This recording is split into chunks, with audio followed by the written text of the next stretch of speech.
come on, Spurs, they've got to be contenders, No. haven't they? Why No. not? Why are you saying that? Why are you putting James Maddison Because down? I'm a realist. I'm a realist that they're not, historically tells you they're not title contenders. Where's it going to go wrong? Nobody at the start of the season had Spurs in the top 4, top 5, have they had maybe top 7. Have they had a better start than Arsenal? Do they look better than Arsenal?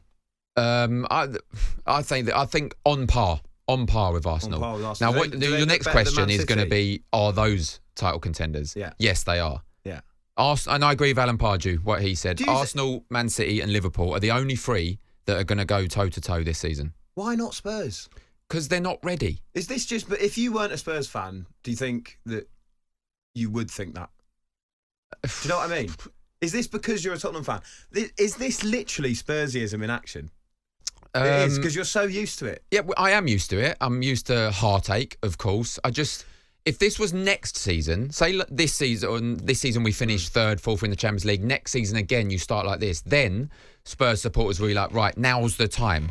Ange Postecoglou's been in there, 2 months, 3 months? He's made a hell of a difference. Let's be honest. Conte, Mourinho, hopeless. The lot of them. He's come in, he's turned the whole atmosphere around at the football club. Yes, unbeaten this season. James Maddison looking, along with potentially Ward-Prowse, the sign of the summer in the Premier League for me.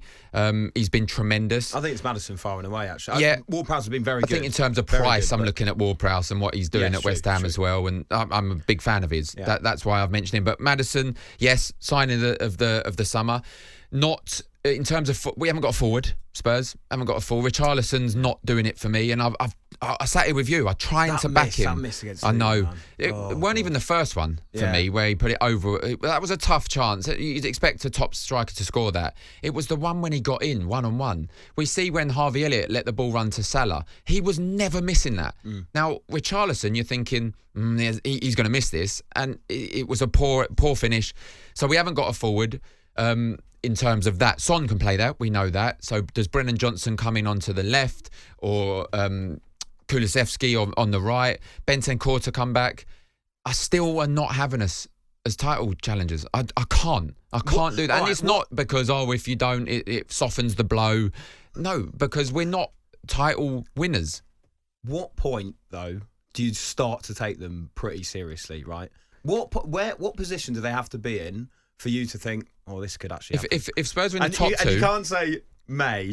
No, if Spurs were in the top 2 by end of January, early February... So not Christmas? No, I think you have to get through the Christmas period. If you're still there or thereabouts, after Christmas, January, February, you're in the top 2, top 3, I'd say, there's a chance. Ooh. Anyone in the top 3 around Christmas time or January, there is a chance, but... They're going to come unstuck sooner or later. They're going to go through a rough patch. Then it's... I want to see how Big Ange reacts and how the team reacts to losing a couple on the bounce. Of course, I don't want us to lose any. But if you do, it's so strong at the top of the division. You could lose a couple of games and end up 5th, 6th. Look at Villa, Brighton, West Ham, Newcastle still to come strong. Chelsea look like they're turning a little corner as well. If Spurs are still there... end of January, there or thereabouts, I'll start saying, we're title challengers. Could we talk about Manchester City? Because I'm finding them quite interesting at the moment. Obviously, no De Bruyne and no Rodri.